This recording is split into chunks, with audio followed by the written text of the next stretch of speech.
नमस्ते। हम सब लोग अपनी जिंदगी में कभी ना कभी ये तो सोचते ही हैं कि भाई जिंदगी का मतलब क्या है, इसका मकसद क्या है। ये एक ऐसा सवाल है ना जो हम सबको कहीं ना कहीं जोड़ता है।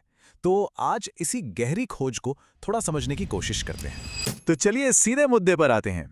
वो सवाल जो हम सब कभी ना कभी खुद से जरूर पूछते हैं कि आखिर जीवन का उद्देश्य क्या है।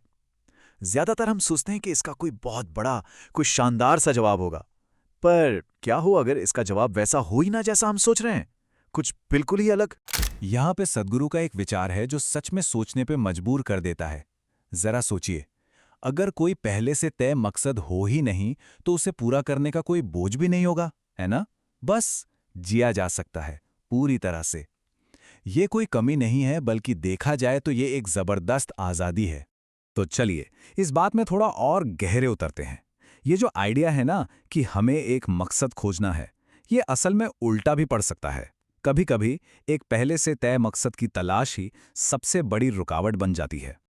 और देखिए, इतिहास में ऐसे कई उदाहरण हैं जब भी लोगों ने ये मान लिया कि उन्हें भगवान ने किसी खास मकसद के लिए भेजा है, तो उस मकसद को पूरा करने के लिए उन्होंने बहुत भयानक काम भी किए हैं।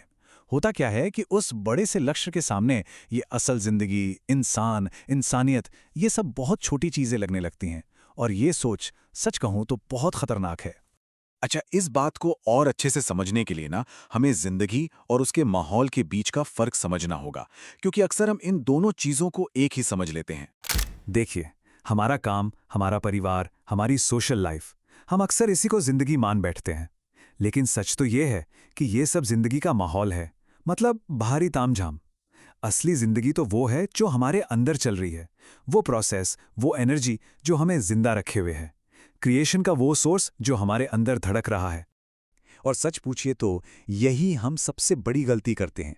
हम जिंदगी के इस माहौल को, इस तामझाम को ही असली चीज समझ लेते हैं। हम अपनी बाहरी भूमिकाओं को, अपनी एक्टिविटीज को ही अपनी पहचान बना लेते हैं, जबकि जिंदगी का असली सार तो कहीं ज्यादा गहरा है। तो सवाल ये है कि हम इस गहरी सच्चाई से दूर क्यों हैं? असल में हम जाने अनजाने में अपने चारों तरफ एक मनोवैज्ञानिक ढांचा खड़ा कर लेते हैं। कह सकते हैं एक खुद की बनाई हुई जेल। अब ये जो साइकोलॉजिकल ढांचा है ना, ये बनता है हमारे पुराने लिमिटेड एक्सपीरियंसेस से। और होता ये है कि धीरे धीरे हमारे विचार, हमारी फीलिंग्स, ये हमारी असल जिंदगी से भी ज़्यादा ज़रूरी हो जाते हैं। और फिर इसी जेल से भागने के लिए हमें एक मकसद की तलाश होने लगती है।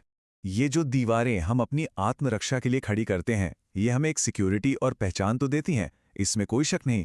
लेकिन यही दीवारें हमें कैद भी कर लेती हैं, हमें एक छोटे से दायरे में बांध देती हैं। ये बात इस दुविधा को बिल्कुल साफ कर देती है कि जिन चीज़ों से हमें सिक्योरिटी महसूस होती है, असल में वही चीज़ें हमारी जिंदगी के अनुभव को भी लिमिट कर देती हैं। हम अपनी ही बनाई हुई सुरक्षा में कैदी बनकर रह जाते हैं। तो इस जेल से बाहर कैसे निकला जाए? इसका जवाब एक शब्द में है, बैलेंस, यानी संतुलन। लेकिन ये संतुलन है क्या? देखिए, किसी भी तरह की आज़ादी की कोशिश करने से पहले इस अंदरूनी स्थिरता को बनाना और समझना सबसे ज़रूरी है। तो असली आज़ादी पाने का सही तरीका क्या है? एक प्रॉपर सीक्वेंस है। स्टेप 1, अपने अंदर एक ठहराव, एक बैलेंस लाना। जब मन और इमोशंस शांत हों, तब आता है स्टेप 2, अपने उस साइकोलॉजिकल स्ट्रक्चर को, उन दीवारों को धीरे धीरे ढीला करना।